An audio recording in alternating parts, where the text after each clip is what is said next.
नमस्कार सर्वांना, स्वागत आहे तुम्हा सर्वांचं आपल्या ॲक्टिव्ह करिश्मा यूट्यूब चॅनल. बघा, अंगणवाडी सेविकांना मदतनीस ताईंनो एप्रिल महिना सुरू झालेला आहे आणि आता आलेला आहे ECC डेची, जे आपल्याला प्रत्येक महिन्याच्या 10 तारखेला करावे लागते. तर आपण आता या व्हिडिओच्या माध्यमातून माहे एप्रिल 2026 या महिन्याची ECC डे कशा पद्धतीने साजरा करायचा हे सर्व सविस्तरपणे जाणून घेणार आहोत. विषय अत्यंत महत्त्वाचा आहे.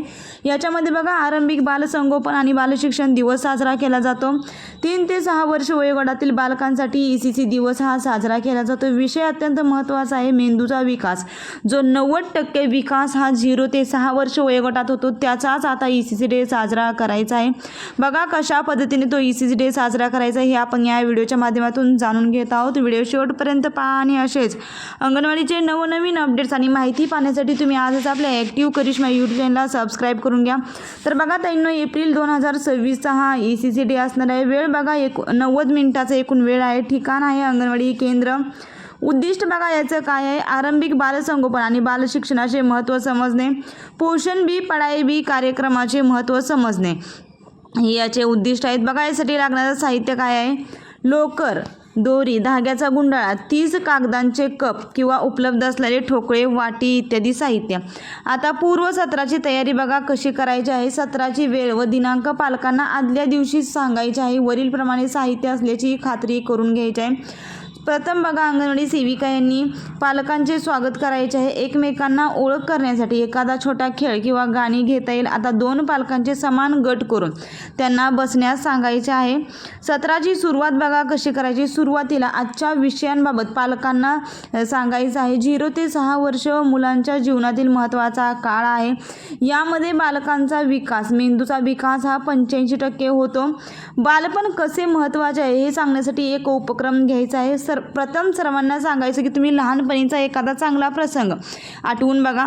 त्यानंतर एक पालकांकडून त्यांच्या आवडीचा प्रसंग, अनुभव ऐकून घ्यायचा आणि त्यांना विचारायचं की अनुभव चांगला वाटला का, तोच प्रसंग लक्षात का राहिला.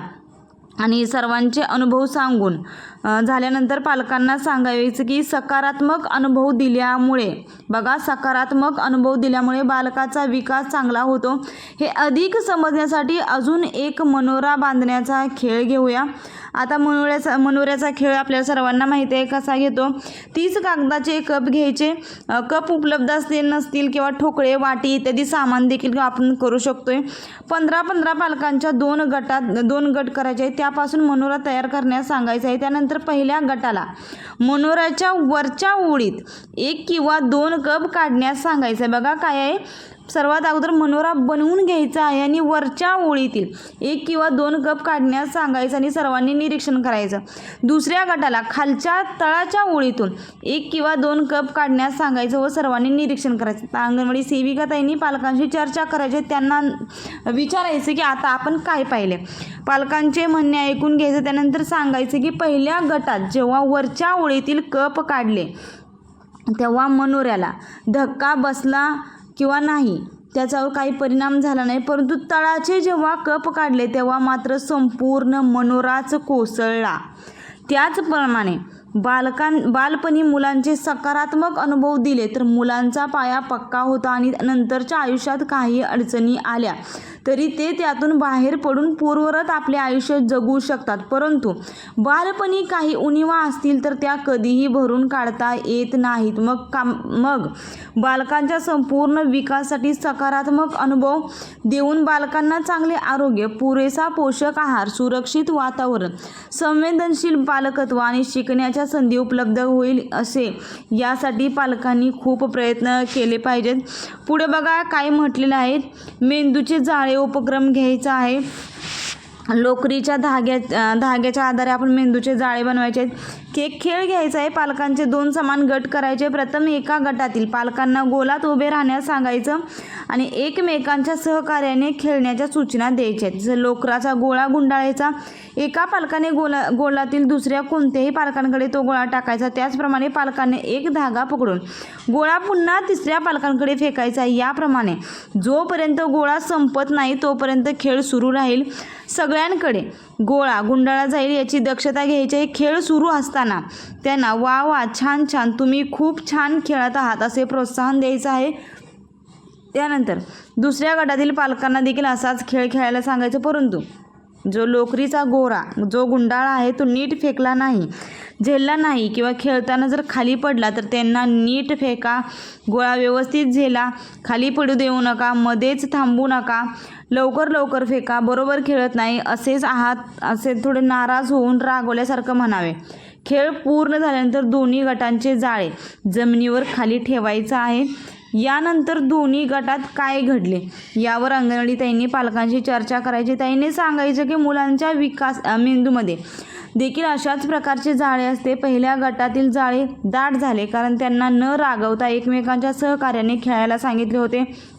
सकारात्मक चांगले अनुभव संवाद हे मेंदूतील पेशींशी न्यूरॉन्स जोडणे म्हणजे कनेक्शन करण्यास मदत करतात. ही जोडणी जन्मानंतर झपाट्याने होत असते. पहिल्या 6 वर्षात जोडणी मजबूत करता येते, ते चांगले अनुभव आणि वातावरण देऊन. या उलट मजबूत करता येते. या उलट बालकांना सारखे हे नको ते नको असे का केले असे टोकले तर खेळण्यामध्ये दोष दाखवला तर पेशीची जोडणी होत नाही, मेंदूचे जाळे कमी दाट होते आणि त्यामुळे मुले गोंधळलेली असतात, लक्ष एकाग्र करू शकत नाही, ऐकलेली समजण्यास वेळ लागतो आणि त्यांची शिकण्याची प्रक्रिया हळूहळू होते किंवा नीटच होत नाही. तर चांगल्या वातावरणामुळे मुलांच्या मेंदूतील न्यूरॉन्सचे हे जाळे दाट होते, मुलांची वाढ व विकास व्यवस्थित होते. त्यामुळे मुलांना बोलणे, लक्ष देऊन ऐकणे, लक्ष केंद्रित करणे इत्यादी गुंतागुंतीची अवघड कामे सहज करता येते. मुलांचा विकास वाढ चांगला होण्यासाठी बालपणी चांगले वातावरण मिळणे खूप महत्त्वाचे आहे. आम्ही मुलासोबत दररोज 30 मिनिटे खेळणार अशी सर्वांनी शपथ घ्यायची आहे. पहिले सेविकेने म्हणावे व त्यानंतर सर्व पालकांना पाठीमागे म्हणण्यास सांगायचं आहे. त्याच्यानंतर पालकांसोबत आता 3-2-1 हा उपक्रम खालीलप्रमाणे घ्यायचा आहे. पालकांना विचारा की आज आपण कोणत्या 3 नवीन गोष्टी शिकलो. आपण घरी मुलांसोबत कोणत्या 2 गोष्टी करणार आणि कोणती एक गोष्ट आपण इतर पालकांना सांगणार. शेवटी आजच्या सभेला उपस्थित राहिल्याबद्दल सर्व पालकांचे आभार मानायचे आणि त्यांना पुढील बैठकीची तारीख सांगून ठेवायची आहे. अशा पद्धतीने एप्रिल महिन्याचा हा ECC डे हा साजरा करायचा आहे. अत्यंत महत्त्वाचा हा ECC डे असणार आहे कारण की याच्यामध्ये मेंदूचा विकास मुलांचा कशा पद्धतीने करता येईल हे सर्व सविस्तरपणे सांगण्यात आले. त्यामुळे जास्तीत जास्त सेविकाताईंना मदतनीसताईंना हा व्हिडिओ शेअर करा आणि असेच फक्त आणि फक्त अंगणवाडी संदर्भात योग्य आणि खात्रीशीर माहितीसाठी ताईंनो तुम्ही आजच आपल्या ॲक्टिव्ह करिश्मा यूट्यूब चॅनलला सबस्क्राईब करा. व्हिडिओ आवडला असेल तर व्हिडिओसाठी एक लाईक नक्कीच करा. अजूनही ताईंनो तुमच्या काही अडचणी किंवा समस्या असतील तर नक्कीच मला कमेंट करून कळवा. धन्यवाद.